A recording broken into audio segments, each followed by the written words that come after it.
আফলাহা মান যাক্কাহা। বান্দা, তুমি সফলতা খুঁজে বেড়াচ্ছ তোমার বাইরে। সফলতা বাইরে না, সফলতা তোমার ভিতরে। তোমার আত্মা যদি পরিশুদ্ধ করতে পারো তুমি সফল কাম। আর যদি তার ব্যতিক্রম ঘটে, ওয়াকাদ খাবা মান দাসাহা, আত্মা যদি কলুষিত হয়ে পড়ে তুমি ব্যর্থ। তার মানে সফলতা ব্যর্থতার সম্পর্ক তোমার ভিতরে, বাইরে না। খুঁজতেছ বাইরে, কোত্থেকে সফলতা পাবে? এবার বোঝার বিষয়, আত্মা বিশুদ্ধ করব কিভাবে? কাকে বলবে যে আত্মা বিশুদ্ধ? বোঝার জন্য একটু সূক্ষ্ম কথা মুরব্বীরা খেয়াল করে শুনলে আশা করি বুঝে আসবে। সেটা হল, আল্লাহ রাব্বুল আলামিন আমাদেরকে 10টি বস্তুর সমন্বয়ে সৃষ্টি করেছেন। 10 বস্তু, 4টি প্রসিদ্ধ, 6টি অপ্রসিদ্ধ। এই 10 বস্তু যথাক্রমে আগুন, বাতাস, পানি, মাটি। এই 4 বস্তুর সমন্বয়ে একটি ভাব সৃষ্টি হয়, যাকে বলা হয় নফস। এই 5 বস্তু আমাদের ভিতরে। আরো 5 বস্তু আছে বাইরে। ওই 5 বস্তু যথাক্রমে রূহ, কলব, সির, খফি ও আখফা। এই 5 বস্তু বাইরে। ভিতরের 5 বস্তু পাশবিক স্বভাবের স্বভাবান্বিত। উপরের 5 বস্তু ফেরেশতার স্বভাবে স্বভাবান্বিত। ভিতরের 5 বস্তু উপরের 5 বস্তুর সাথে যদি, বাইরের 5 বস্তুর সাথে যদি সম্পর্ক রাখতে না পারে, হায়ওয়ান জানোয়ার আমার মধ্যে কোনো ব্যবধান থাকে না। তাই বুজুর্গানের দিন বলেন, আজমাল্লাহ একে পাহারাদারি ওয়াজবাহা এমনি জোহাম। আজমাল্লাহ একে পাহারাদারি ওয়াজবাহা এমনি জোহাম। বগজারাজ এসে বাহায়েম কেজমালা একে বগজারি। বান্দা, তোমার সম্পর্ক যদি নূরের তৈরি ফেরেশতাদের সাথে গড়ে তুলতে পারো, উপরে থাকার 5 বস্তুর সাথে যোগাযোগ করতে পারো, তো তোমার মর্যাদা ফেরেশতা থেকে অনেক বেড়ে যাবে। ফেরেশতারা তখন আফসোস করবে, এর মতো মানুষ কেন হতে পারলাম। আর খোদা না করুক যদি এর বিপরীত ঘটে, ওয়ারশাওয়াদ খাসালা তোরা মেসলে বাহায়েম আয় বাশার। ওয়ারশাওয়াদ খাসালা তোরা মেসলে বাহায়েম আয় বাশার। আর আজ হায়ওয়ান সবই হেজে মালায়েক বগজারি। আর হায়ওয়ান জানোয়ারের সাথে তোমার সম্পর্ক উপরের 5 বছরের সাথে সম্পর্ক নেই, তাহলে হায়ওয়ান জানোয়ার থেকে তুমি নিকৃষ্ট কেন? ছিলাম তো আশরাফুল মাখলুকাত, সৃষ্টির সেরা, সবচেয়ে ভালো, উত্তম। ভালো বস্তু নষ্ট হলে বেশি নষ্ট হয়, খারাপ বস্তু নষ্ট হলে এত নষ্ট হয়। যেন গরু ছাগল খায় ভুসি, ঘাস, খড় ইত্যাদি। আমরা খাই বিরিয়ানি, কাচ্চি, কালিয়া, কোপ্তা, পোলাও, কোরমা, কত দামি দামি খাব। গোলসার বানানিতে এক প্লেটের দাম হয় 1000 টাকা। আর গরু ছাগলের ভুসি 1 প্লেট 1000 টাকা বিক্রি হয় না।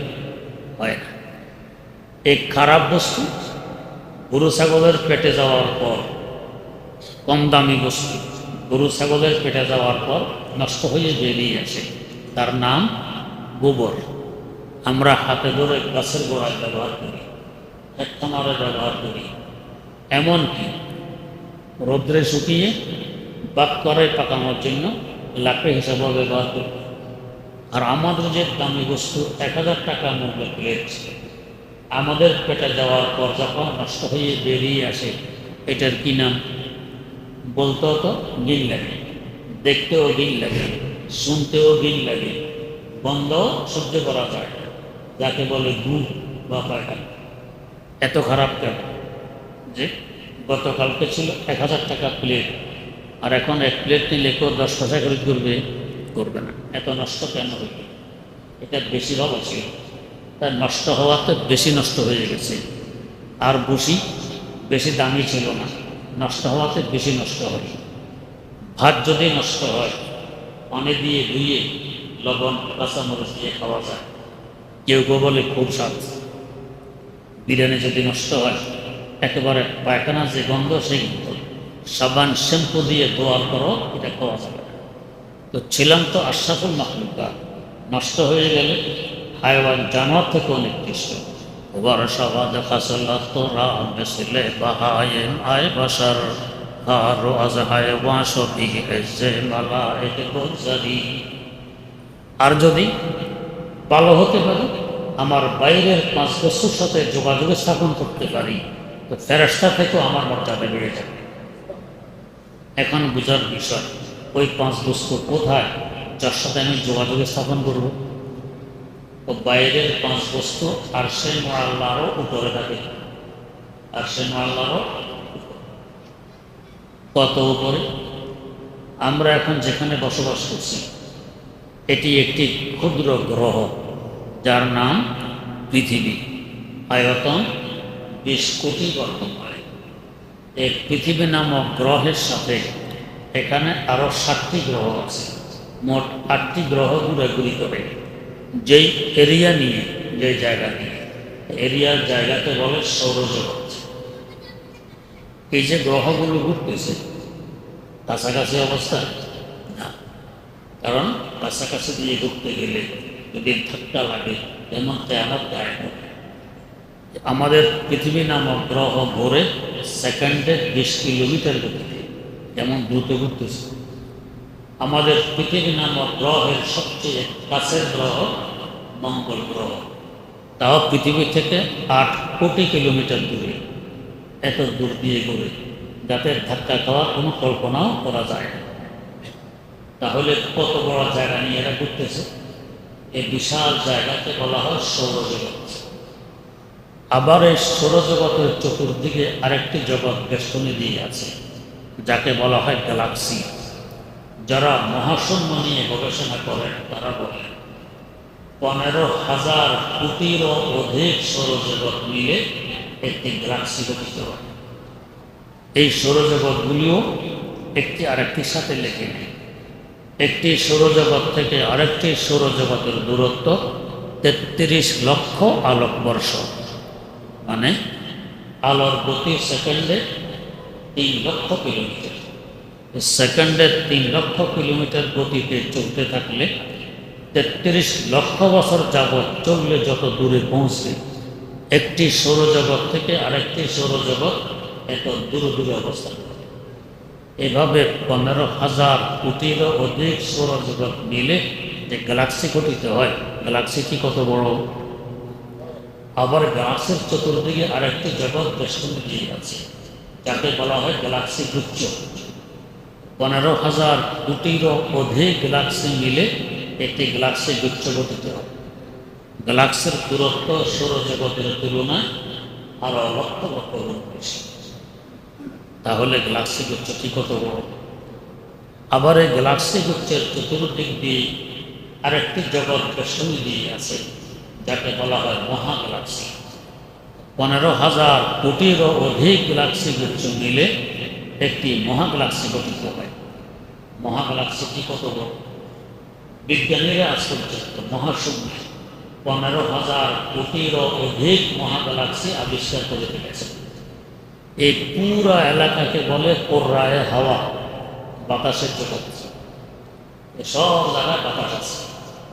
এর অসংখ্য অনেক লক্ষ কোটি কিলোমিটার উপর দিয়ে বেষ্টনী দিয়ে আছে কোররায়ে জামহারির, ঠান্ডার জগৎ, শুধু ঠান্ডা।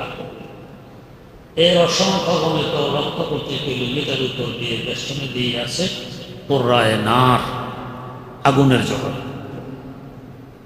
এর অসংখ্য অনেক লক্ষ কোটি কিলোমিটার উপর দিয়ে সব কিছুকে ফুটবলের ন্যায় পেটের ভিতরে নিয়ে ঘুরতেছে প্রথম আকাশ। আকাশটি কত বড় হবে চিন্তা করুন। এত কিছুকে পেটের ভিতরে নিয়ে ঘুরবে। তার শরীয়তে হাদিস বর্ণিত আমাদের জমিন থেকে আকাশের দূরত্ব যে পরিমাণ, আকাশটি মোটাও এই পরিমাণ। ভেঙে পড়ার ভয় আছে। আমাদের মসজিদের ছাদ কত ইঞ্চি মোটা? হয়তো 5 ইঞ্চি হবে আমাদের হিসাবে। আমাদের ছাদ আল্লাহ পাক হিসাবে আল্লাহ পাকের ছাদ। তিনি যেমন মহান, তার ছাদও তেমন। এত মোটা ছাদ ভেঙে পড়লে জমিনে খুশকরু ইয়া নদ গয়া আসে মারা বেসুতু দারদ নেগা আসে মারা বেসুতু দারদ নেগা। কোটি খাম্বা বিহীন অবস্থায় আল্লাহ পাক ঝুলাই রেখেছেন এই মহান আকাশ, ভেঙে পড়ার কোনো সম্ভাবনা নেই। এত মোটা। তার মানে আমাদের জমিন থেকে আকাশের পেট যে পরিমাণ দূরত্বে, আকাশের পিঠ এর থেকে দ্বিগুণ দূরত্বে। এরপরে আবার এই পরিমাণ জায়গা খালি, তারপর দ্বিতীয় আকাশ। ওই আকাশটিও খালি পরিমাণ মোটা।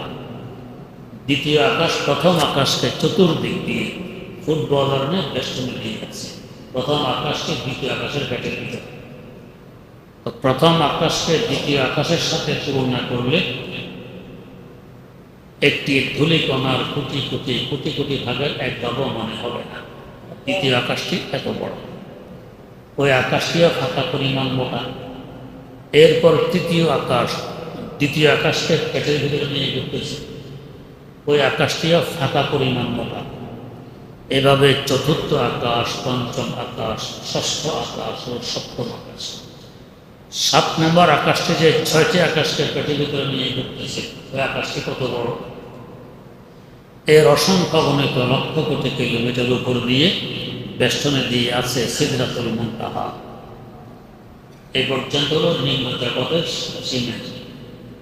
সিদরাতুল মুনতাহা থেকে নিচের দিক নিম্ন জগৎ, উপরের দিক ঊর্ধ্ব জগৎ। আল্লাহ পাকের রাষ্ট্র কত বড়! এত উপরে গিয়ে তার বর্ডার।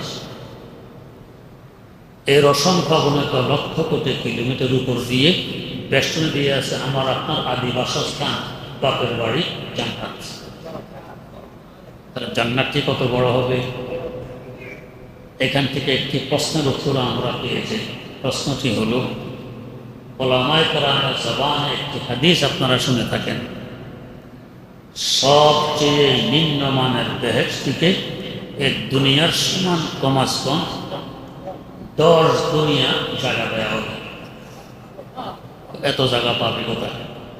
নিম্নমানের বেহেশত থেকে যদি 10 দুনিয়ার সমান জায়গা দেওয়া হয়, তো ঊর্ধ্বমানের বেহেশত থেকে তো 10 কোটি দুনিয়ার সমান জায়গা দিবে। এত জায়গা কোথায়?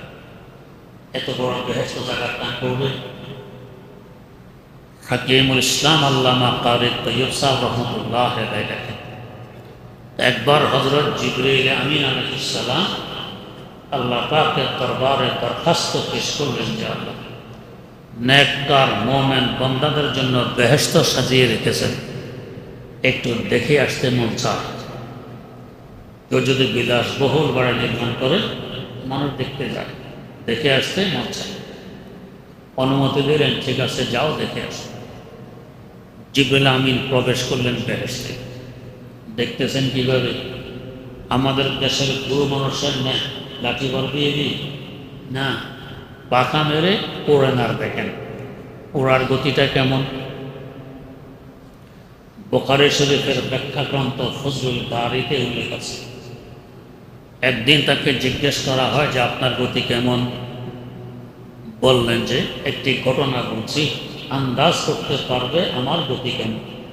এই ঘটনা হলো, যখন আল্লাহর পয়গম্বর ইউসুফ আলাইহিস সালামকে তার ভাইয়েরা কূপে ফেলে দেয়, তখন আমি ছিলাম সিদরাতুল মুনতাহা।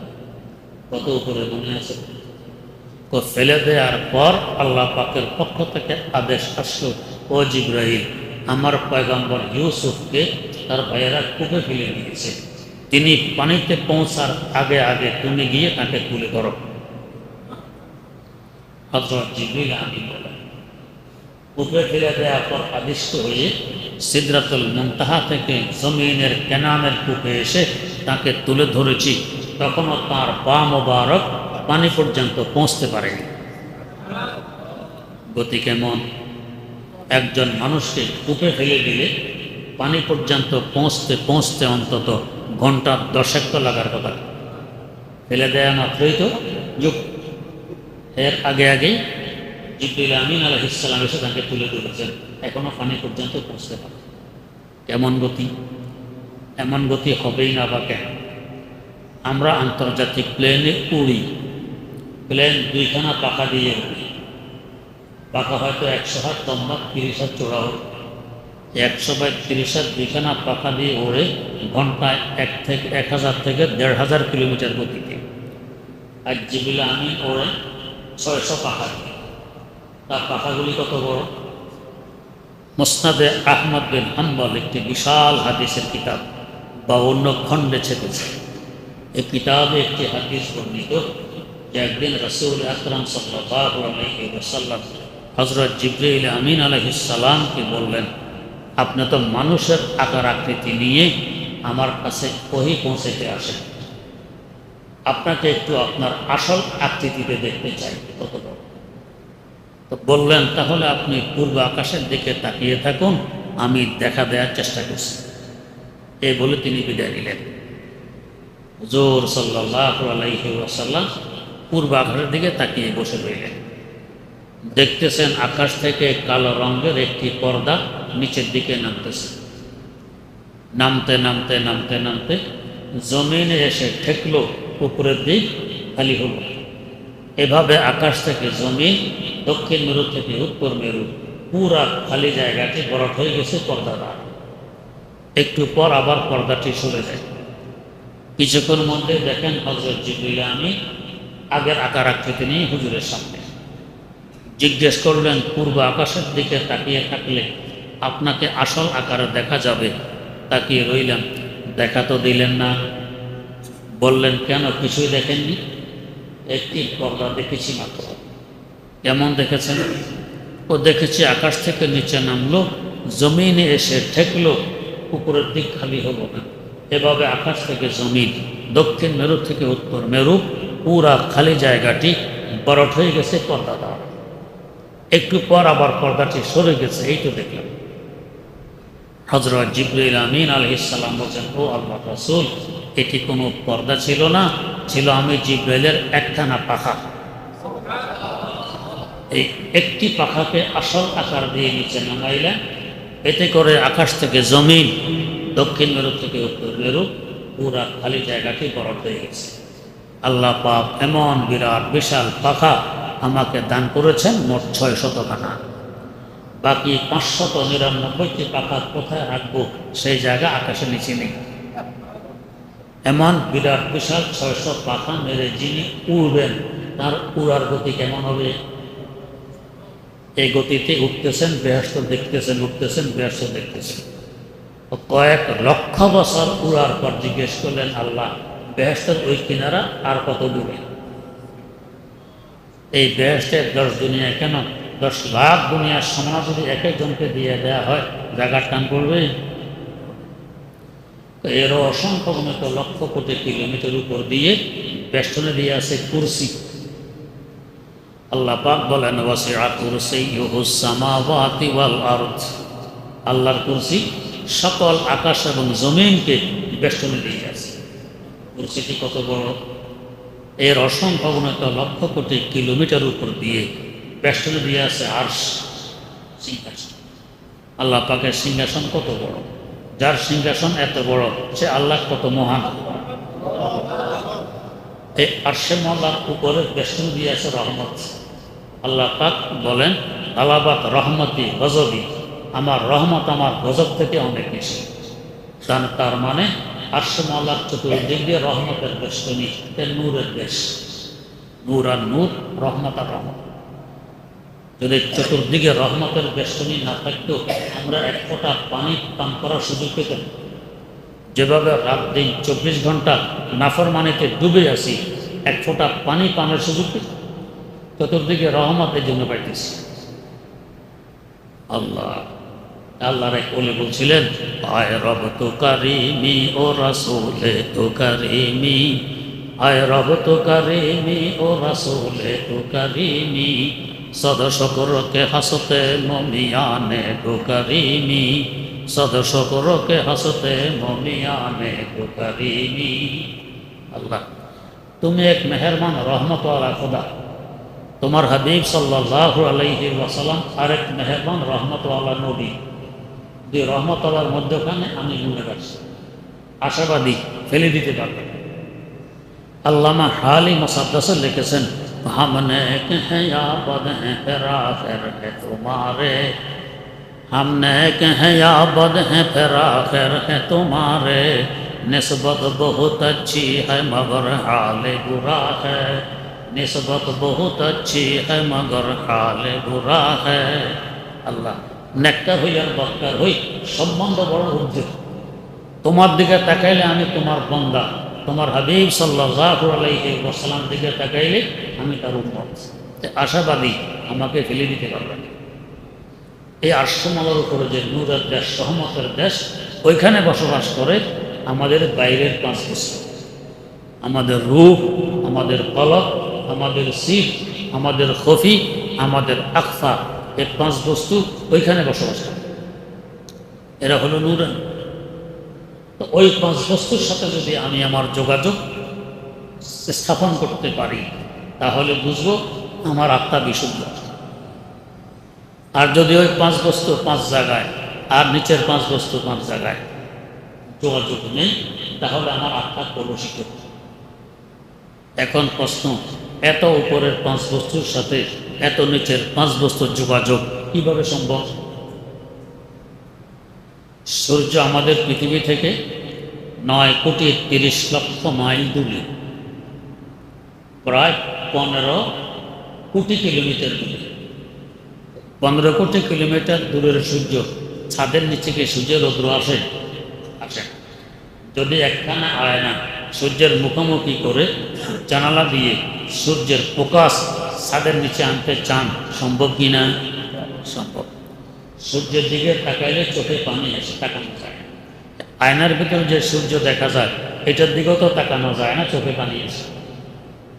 তার 9,30,00,000 মাইল, 15 কোটি কিলোমিটার দূরের সূর্যের ফোকাস একটি আয়নার মাধ্যমে ছাদের নিচে নিয়ে আসতে পেরেছে। আবার আয়নার সাথে আরেকটি আয়না যদি মুখোমুখি করা হয়, আরো দূরে নেওয়া যাবে কিনা? যাবে। এভাবে আয়নার মাধ্যমে লক্ষ কোটি কিলোমিটার দূরত্ব নেওয়া যাবে।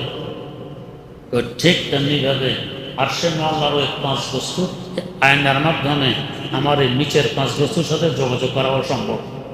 কিভাবে? রক্তে দাঁড়ি সেই না রাবা সেই না এ, রক্তে চোবা আয়না এ বা আয়না এ, রক্তে চোবা আয়না এ বা আয়না এ। আয়নার সাথে আয়নার সম্পর্কের মাধ্যমে লক্ষ কোটি কিলোমিটার দূর পর্যন্ত 15 কোটি দূরে অবস্থান করে সূর্য তার ফোকাস নিয়ে আসা যায়। আরশে মালার উপরে নূরের দেশের এই পাঁচ বস্তু আমার এই ভিতরের পাঁচ বস্তুর সাথে এভাবে আয়নার মাধ্যমে সম্পর্ক করায় দেওয়া সম্ভব। সে আয়না কি? তো প্রথম আয়না মুহাম্মাদুর রাসূলুল্লাহ, তার কলম মুবারক প্রথম আয়না। ওই পাঁচ বস্তু নূর নিয়ে এসেছে জমিনে। তার কলবের মুখোমুখি 1.25 লক্ষ সাহাবায়ে কেরাম রাদিয়াল্লাহু তাআলা আনহুমের কলব। এখানেও সে ফোকাস এসে গেছে মুখোমুখি হওয়া, যেমন আলোকিত নুরানি হয়েছে। বর্তমান যেখানে মদিনা শরীফের মসজিদ, আমার একবার মনে জাগলো একটু মাপ দিয়ে দেখি দৈর্ঘ্য প্রস্থ কত। ঢাকায় তো একটা দুনিয়া, একসাথে 7 লক্ষ মুসল্লি নামাজ পড়তে পারে। মদিনা শরীফের মসজিদে একসাথে 7 লক্ষ মুসল্লি নামাজ পড়তে পারে। মনে জাগলো দৈর্ঘ্য প্রস্থ একটু মাপ দিয়ে দেখি। মাপতে গেলে মানুষ বলবে পাগল, কোথেকে আসছে মসজিদ মাপ। তাই এমনভাবে মাপ দিলাম যাতে কেউ বুঝতে না পারে, আর আমিও ঠিক করতে পারি কত লম্বা আর কত চড়। নির্দিষ্ট একটি মাপে হাঁটা আরম্ভ করলাম, এক কোণা থেকে আরেক কোণা। আমার ওই কদমে 2,500 কদম হয়েছে।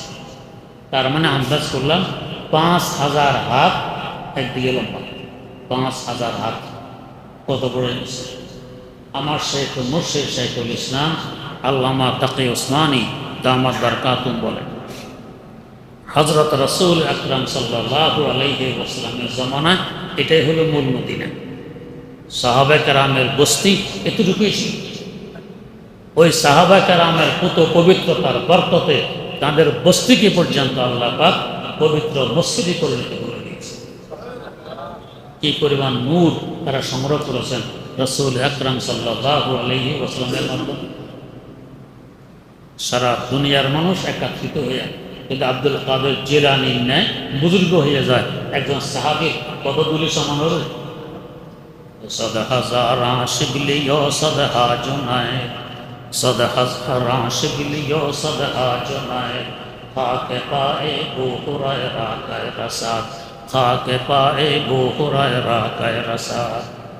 আয়নার সাথে তাদের আয়না মুখোমুখি, দাম বেড়ে গেছে। আর ১৬ লক্ষ সাহাবা কেরামের কলব নামক আয়নার সাথে তাবেঈনের আয়না মুখোমুখি, এরাও নুরানি হয়ে গেছে। তাবেঈনের কলবের সাথে তাবেঈনের কলব মুখোমুখি, তাই এরাও বিশুদ্ধ হয়ে গেছে।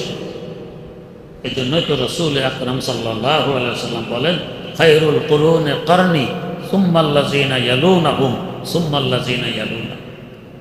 জগৎ সৃষ্টির পর থেকে নিয়ে কিয়ামত পর্যন্ত উত্তমতম জমানা আমার এই জমানা, আমার সাহাবাদেরকে নিয়ে শুরু উঠেছে ১১০ হিজরি পর্যন্ত। এরপরে তাবেঈনের জমানা, এরপরে তাবেঈনের জমানা। কেন? আয়নার সাথে আয়না মুখোমুখি। ওখান থেকে আল্লাহ ওয়ালাদের মাধ্যমে, বিজ্ঞ আলেম ওলামাদের মাধ্যমে আল্লাহ পাক সেই নূর, সেই রহমত আমাদের পর্যন্ত পৌঁছাই দিয়েছে। কিয়ামত পর্যন্ত পৌঁছতে থাকবে। যেদিন বন্ধ হবে ওই দিন কিয়ামত কায়েম হবে। বোঝা গেছে বড় সহজ। এমন একজন আত্মশুদ্ধ, যার আত্মা শুদ্ধ, এমন একজন আল্লাহ ওয়ালার সাথে সম্পর্ক রেখে যদি আমি তার পরামর্শ অনুযায়ী চলতে পারি, তার কলবের মুখোমুখি আমার কলবকে বানাইতে পারি, তো ইনশাআল্লাহ এই শত শত কলবের মাধ্যমে আরশের আল্লাহর উপরে 5 বস্তুর নূর আমার মধ্যে বিস্তার লাভ করবে, রহমত আমার মধ্যে প্রবেশ করবে, ফলে আমার আত্মা হবে বিশুদ্ধ। قد أفلح من زكاها। ওই 5 বস্তুর সাথে যে সম্পর্ক স্থাপন করতে পারছে তার অন্তর বিশুদ্ধ, সে সফল কাম। وقد خاب من دساها। আর 5 বস্তুর সাথে সম্পর্ক গড়ে তুলতে পারেনি, সে ব্যর্থ, যেহেতু তার আত্মা অশুদ্ধ, বিশুদ্ধ হয়। তাই হায়াওয়ান জানোয়ার যে স্বভাব, যে চাহিদা, আমাদেরও সেই স্বভাব, সেই চাহিদা। আজ পশ্চিমা বিশ্বের দিকে তাকাইলে পুরোপুরি বুঝে আসে যে মানুষের জানোয়ারের মধ্যে কি ব্যবধান, কি ব্যবধান। একজন পুরুষ যদি মনে করে আমি নারী, তো তাহলে সে নারী। একজন মানুষ যদি মনে করে আমি কুকুর, তো সেই কুকুর। যদি মনে করে আমি গাধা, তো সে গাধা। তো যেটা মনে করে সেটাই সে। তাদের ধারণা কি? আল্লাহ হেফাজত করবে। যাকে এখন বলা হয় ট্রান্সজেন্ডার বাচ্চ। নারী দাবি করে আমি পুরুষ, তো তাকে মানতে হবে সে পুরুষ। আমি একটু এগিয়ে বলি, তো যদি আমার মন যা বলে দাবি করলেই চলে, তো এখন দাবি করো আমি কুকুর, এবারে পায়খানা খাও। মানুষ কোনো সীমিত কেন, নারী আর পুরুষ সীমিত কেন? আর একটু অগ্রসর হোক। যদি দাবি করো আমি বিড়াল, তো কাঁচা ইঁদুর খাও। বিড়াল তো কাঁচা ইঁদুর খায়, ভাত খাও কেন? তরি তরকারি পাক করে খাও কেন? ওদের মতো খাও কাঁচা ইঁদুর, আর পায়খানা খাও কেন? উপরের 5 বস্তুর সাথে সম্পর্ক নেই, যার দরুন হায়াওয়ান জানোয়ার থেকেও নিকৃষ্ট হয়ে পড়েছে। ওয়ারসাওয়াদ খাসালাত তোরা মেসলে বাহায়েম আয় বাশার, ওয়ারসাওয়াদ খাসালাত তোরা মেসলে বাহায়েম আয় বাশার, খার আজ হায়াওয়ান সবি এসে মালায়েকে বগজারি। হায়াওয়ান জানোয়ার থেকেও নিকৃষ্ট। আল্লাহ রাব্বুল আলামিন এমন একজন মানুষ সহজে আমাদেরকে মিলাই দেন, যার মাধ্যমে আমরা সহজে আমাদের আত্মাকে বিশুদ্ধ বানাতে পারি। আল্লাহ পাক আমাদেরকে তৌফিক দান করুন। সুবহানাল্লাহি ওয়া বিহামদিহি, সুবহানাকাল্লাহুম্মা ওয়া বিহামদিক, আশহাদু আল্লা ইলাহা ইল্লা আনতা, আস্তাগফিরুকা ওয়া আতুবু ইলাইক।